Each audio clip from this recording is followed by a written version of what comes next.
Hello guys, welcome back to my YouTube channel. In this video let's talk about कि यार corporate का ना कोई कॉन्फिडेंस को लेना देना है ही नहीं। ठीक है, डजेंट मैटर आप कितने स्किल सीख लो, डजेंट मैटर आप कितना काम कर लो, डजेंट मैटर आप कितना ही ज़्यादा कहते हैं ना किसी को लाइक, शायद चाटना is a wrong word, but जितना ज़्यादा आप बटरिंग कर लो, जितना आप फिट इन होने की कोशिश कर लो, चाहे जितनी मर्जी पॉलिटिक्स कर लो, at the end of the day you are replaceable and you know this thing.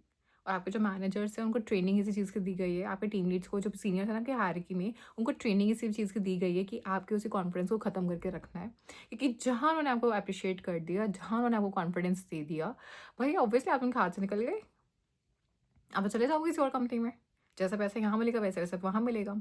आप अक्सर सोचो यार, देखो मैनेजर्स जो भी होते हैं वो जैसे हम जैसे उनमें से ही निकले हुए होते हैं, हमारे जैसे कि मतलब ऐसा नहीं है कि जो आप उसको ऐसे समझो यार, देखो जो मैनेजर्स है वो 8 से 10 साल के एक्सपीरियंस वाले लोग जनरली बनते होते हैं। ठीक है, और ऐसे नहीं उस कंपनी में सिर्फ वही उसी साल के एक्सपीरियंस वाले लोग होंगे, बहुत सारे होंगे, बट उनसे कुछ कुछ को ही मैनेजर्स बनाया जाता है। रीज़न बीइंग उनमें वो चीज़ें होती हैं, और चंड चलाकपना, उनमें वो चीज़ें होती है, उनको उनमें वो स्किल्स होते हैं जो विद द टाइम बीइंग उन्होंने पॉलिटिक्स देख देख के डेवलप कर लिए होते हैं। लोगों को दबाना, लोगों को सुनाना, लोगों की रिसोर्सेज का अच्छे से यूज़ करना, मैनिपुलेट करना, and this is what they are also being trained for. बहुत बच्चे मुझे डीएम्स करते हैं, ईमेल्स करते हैं, आई एम लाइक डूड, इस चीज़ को ध्यान, आप डेवलपर हो, आप चीज़ों को सोचो, आप समझो, आप दूर से बैठ के पैटर्न्स को देखो कि देयर इज़ अ रीज़न आपको अप्रिशिएट नहीं किया जाता है, देयर इज़ अ रीज़न आपको डाउन फील कराया जाता है, देयर इज़ अ रीज़न आपको at times you know what उधर पर आके बीच में काट दिए जाते हैं। बीच में सबको सही चलेगा लेकिन बीच में पर काट दे, सबको सही चलेगा, and there is a reason behind that. अगर ज़्यादा अप्रिशिएट कर देंगे, ज़्यादा वो कर देंगे तो आप छोड़ दोगे ना कंपनी को, आप लिटरली छोड़ दोगे। जब भी कुछ इशू होगा आप छोड़ दोगे, आप में कॉन्फिडेंस भरा पड़ा होगा। और आज के टाइम पे यही एक रीज़न है यार कि शायद हर कोई अपनी जॉब चेंज करना चाहता है, बट उससे हो नहीं पा रहा है जस्ट बिकॉज वो मन से हारे हुए हैं। I talk to a lot of people on daily basis, and मुझे यही समझ में आता है, जैसे मैं टॉप मिड पे सेशंस देती हूँ, आपको उसका लिंक अबाउट सेक्शन में मिल जाएगा मेरे, एंड उनसे बात करके ना यार यही समझ में आता है कि जो मेरा भी केस था एक टाइम तक, कि टैलेंटेड है, हार्ड वर्किंग है, डिसिप्लिन्ड है, बट स्टिल जॉब ना तो चेंज कर पा रहे, ना स्विच हो पा रहे। रीजन बिंग कॉन्फिडेंस खत्म है, मन से हारे हुए हैं, लिटरली मन से हारे हुए हैं।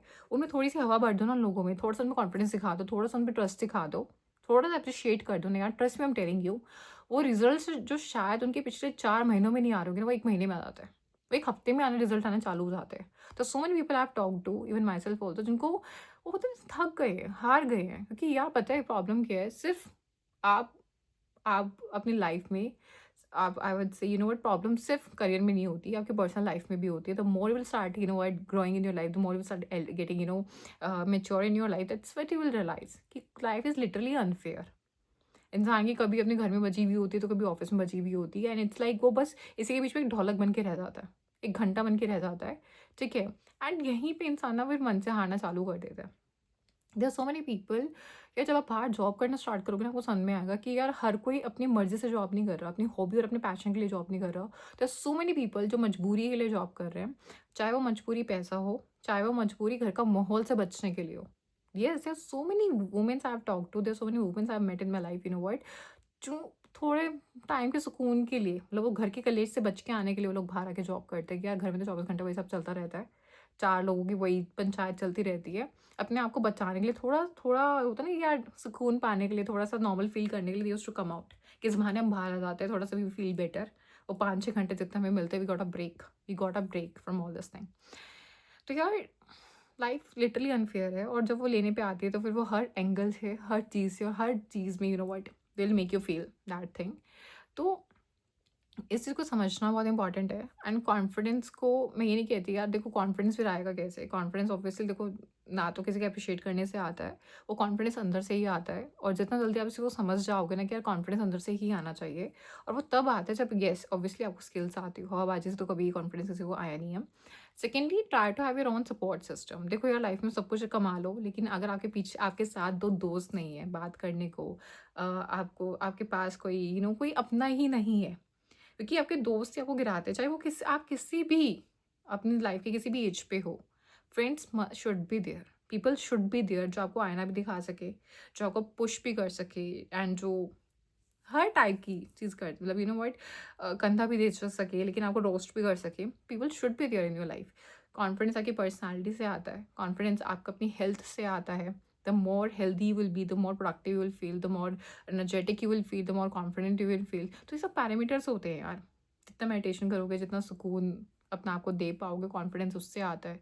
गोल्स बना के उनको हासिल करने से कॉन्फिडेंस आता है. एंड डेली बेसिस पे बिग बिग, मैं आई वोंट से कि कुछ बड़ी अचीवमेंट्स के पीछे मत भागो. डेली बेसिस पे स्मॉल स्मॉल अचीवमेंट्स भी दो अपने आप को, स्मॉल स्मॉल रिवॉर्ड्स भी दो अपने आप को, स्मॉल गोल्स को क्रैक करो डेली बेसिस पे, उससे भी कॉन्फिडेंस आता है. Getting this thing.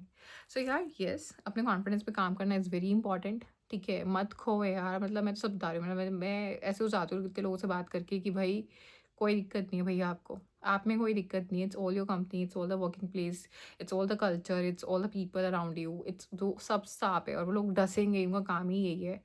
बस आपकी इतनी सी गलती है कि आप कुछ ज़्यादा ही वहाँ पे रह गए हो. तो अब आप, होता है कि एक टाइम के बाद इंसान ना मेंढक बन जाता है कुएँ का, और उसको ऐसा लगता है जब आप इंसान बहुत टाइम तक एक प्रॉब्लम से गुज़र रहा होता होता है ना यार, तो वो उसको वही नॉर्मल लगने लग जाता है. वो उसी की यूज़्ड टू हो जाता है, उसी टाइप के एनवायरनमेंट के वो यूज़्ड टू हो जाता है. वो वर्स्ट स्टेट होती है यार. मतलब जो इंसान उस स्टेट तक पहुँच गया ना यार, उसको वही नॉर्मल लग रहा है. ठीक है? फिर वहाँ से वापस आना बहुत डिफ़िकल्ट होता है. तो इसलिए लाइफ में it's very important, if you going through some sort of problems, उसको जितनी जल्दी सॉल्व कर सको उनको सॉल्व करके रख दो. उनको ज़्यादा लंबा मत खींचो, उनको ज़्यादा एक्सपैंड मत करो, क्योंकि उससे आप ही को दिक्कत आने वाली है आने वाले टाइम में. आप यूज टू हो जाओगे, और ज़िंदगी भर बहुत लोग होते हैं यार जो सिर्फ फेलियर के साथ जीते रहते हैं. उनकी लाइफ अगर आप उठा के देखो ना, they are actually failure. They have failed in their relationships, they have failed in their career, they have failed in their health, they have failed in their mental health, they have failed in everything. Reason being family चीज़ों को solve नहीं कर पाए. So I hope you guys like this video. In case you guys do, then please like, share, comment, subscribe and channel. Thank you.